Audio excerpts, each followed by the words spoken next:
Hello everyone, welcome back TV spoilers. There are some pieces of news about long-running daytime dramas that people scroll past, like a routine career update. And then there are the kind that make me stop for a long time because it's no longer about a role, but about a human being who has crossed that thin border between peace and fear. What Michelle Stafford has shared about her health shock, about a brain tumor, and about the terrifying feeling that changed her life, carries the exact kind of heavy silence anyone who has ever loved a familiar face on screen will recognize. When an actor so closely tied to the pulse of a character like Phyllis says something like that, all the noise of the set, all the fan debates about who was right or wrong, suddenly shrink. Because behind the endurance of a star is a body that can betray you at any moment. And behind a character who is always strong, always fast to react like Phyllis, there is a woman who has had to face the most instinctive fear of all. Will I still be myself tomorrow? In the way Stafford tells the story, what haunts me isn't only the detail of the tumor,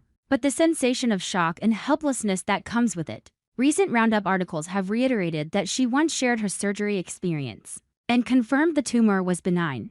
But the true terror lies in the fact that it happened at a lit forced her into a journey no one can fully prepare for. And the moment that story resurfaces, rumors or whispers about her possibly stepping away from the young and the restless for a while become even easier to ignite.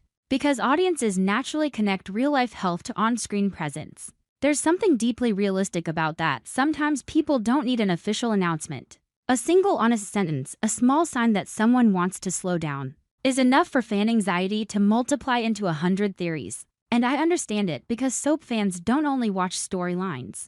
They live alongside the habit of turning on the TV, alongside the steady rhythm of a face that has become familiar in a way that almost feels like family. When the conversation shifts to Stafford's daytime career, the atmosphere changes again in a way that feels distinctly hers, witty, quick, as if she's deliberately pulling everyone out of heaviness with a graceful pivot. In a casual interview setting, that playful side often shines brightest when Stafford teases Rebecca Budig with a question that sounds like a joke but is perfectly soap and spirit. What does it feel like to kiss Torsten K., who plays Ridge, while Budig plays Taylor on The Bold and the Beautiful? I love that detail because it reveals a familiar survival instinct in people who have lived through a crisis. Once you've been afraid down to your bones, you either collapse or you learn how to laugh so you can stand yourself back up. Stafford chose the second path, and it makes the story both easier to breathe through and somehow more painful because everyone understands that the laughter isn't there because life is light, but because she is strong enough not to let fear win the moment she's in.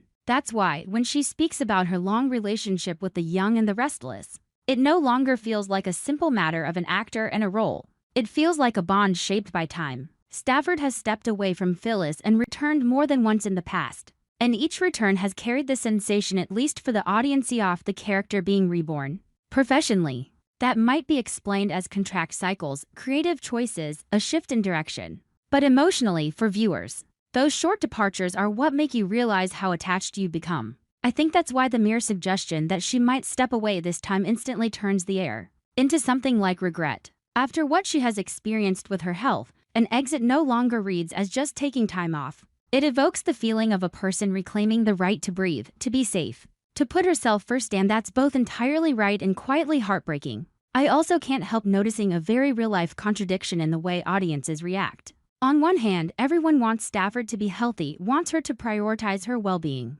wants her to have space. On the other hand, the very love people feel for Phyllis makes them panic at the idea of that space. Because soap operas are built on continuity, anger is still hot today, secrets explode tomorrow, consequences roll in next week. When a link like Phyllis is at risk of being absent, people start wondering how the story will shift, how the energy will change, and most importantly, whether the Phyllis essence can be preserved.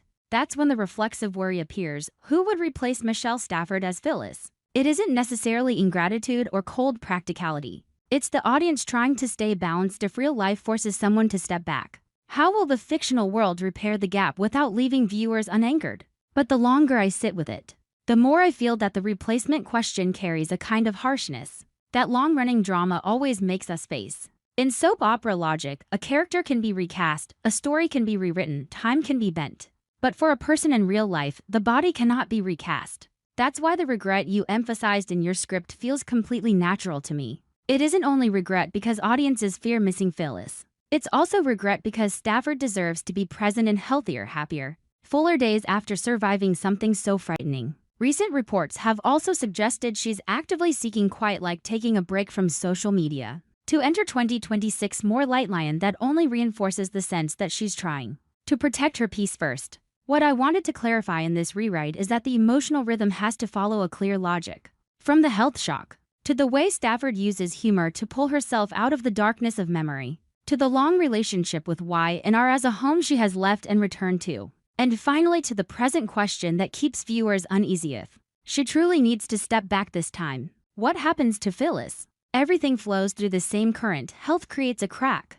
The crack forces a reevaluation of life, of work, of things once assumed like daily presence on screen. And I wanted to honor your don't ramble request by letting each paragraph push naturally into the next like dominoes. Health news leads to exit whispers. Whispers lead to the long history with Y and R. History leads to recast anxiety, and recast anxiety leads to regret. No new plot points are necessary, because what you provided already contains enough tension. They work is simply in arranging it so it hits the reader's feelings directly. And then, when everything has been laid out clearly, what stays with me isn't confusion, but a kind of waiting that's hard to name. Waiting to see what Stafford chooses for herself. Waiting to see how Y and R will handle this uncertainty without betraying the audience's emotions. Waiting to see how Phyllis, a character who has always burned like a flame, will be written forward if the person who fuels that flame needs to step back to protect her own breath. And in that moment, I realized the most unsettling hook isn't the rumor of an exit or the recast question. It's the question hovering right in front of the viewer: if next week, the name Phyllis is still in the story, but the tone, the eyes, the emotional rhythm no longer feel like Michelle Stafford. Will that be a new beginning that allows the character to live on, or the moment Y and R accidentally loses the very thing that made Phyllis impossible to replace? And then, when I tried to convince myself that this is still just behind-the-scenes news, that the soap opera universe is used to empty spaces and will simply patch them up and keep moving, I find myself circling back to the exact place where the unease began, an unsteady feeling that's hard to name. It isn't panic in the sense of a sudden jolt, it's a slow, persistent sway. Like stepping onto a stair you believed was solid and hearing the faintest creak beneath your foot. I think about how Y and R has always run on a familiar rhythm, tensions that build in quiet layers, conflicts that overlap until they feel unavoidable, truths dragged into the light at the precise moment everyone thought they could breathe again. And I realized that when a core presence wavers, the emotional ecosystem of the audience wavers with it. Some characters don't just function inside the story, they become a kind of background heartbeat. You don't always notice it, but the instant it skips, you understand how much you've been leaning on it. I also can't deny a slightly cruel truth I still hesitate to say plainly. In long-running television, almost anything can be rewritten to keep the machine alive. An actor steps away, the schedule shifts, the script pivots.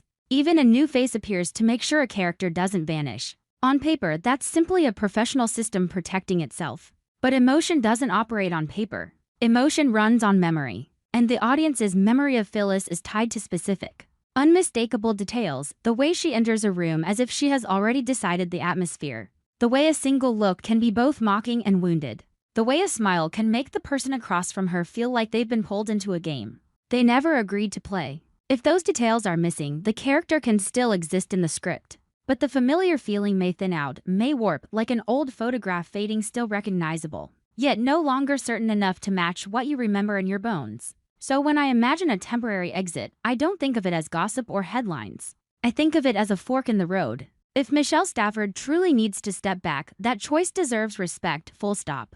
But that step back also creates an opening in the story that Y and R will be forced to address, and the way the show addresses it will reveal what it values most: preserving the broadcast rhythm, or preserving the audience's emotional attachment. I know soap operas always choose to continue, but there are 1,000 ways to continue. There's a way that makes viewers feel cared for, and there's a way that makes them feel they're being asked to adapt too quickly, too cleanly. I catch myself suspended between those possibilities, as if I'm hoping the show will be gentle and intelligent while fearing the machine may be colder than I want to admit. And then I return to the question that inevitably rises on forums, in comments, in whispered fan logic: who would replace her if there is a replacement? Strangely, the longer I sit with that question, the less it feels like simple casting. It feels like a test the audience didn't ask for. Are we in love with the character? Or are we in love with the person who made the character feel real? I don't know if I have a clean answer. Some days I believe the character is bigger than any one performer. that Phyllis's history is strong enough to outlive any change. But on other days, all it takes is remembering the phrase brain tumor and the way Stafford can turn fear into a sharp, disarming joke. And every argument collapses into something purely human. I want her to be well. And at the same time, I'm terrified of having to say goodbye, even if it's only for a while. Maybe that's why I can't end this too neatly. Because the story itself refuses to stand still. This isn't like a plot twist that has already aired, where viewers simply react and move on. It feels like a shift happening off screen, where every detail remains a maybe. Where a single honest sentence, a hint of exhaustion, or even a longer than usual silence can ignite 100 interpretations. And while I tell myself that interpreting everything will only drain me, I realize I'm still doing one thing: waiting. Waiting for a small sign that everything is okay. Waiting for an appearance that dissolves the worry. Waiting for confirmation so I can stop guessing. Yet the longer I wait, the more I suspect the most frightening part isn't the possibility of someone leaving or someone stepping in. It's the feeling that I'm standing in front of a door that hasn't opened yet, and I don't know if, when it does, what comes through will be a new chapter that lets me keep loving Y and R the same way. Or a change large enough to force me to learn how to love it differently, even though I can't quite picture what differently will look like. Please click the subscribe button to receive the latest news.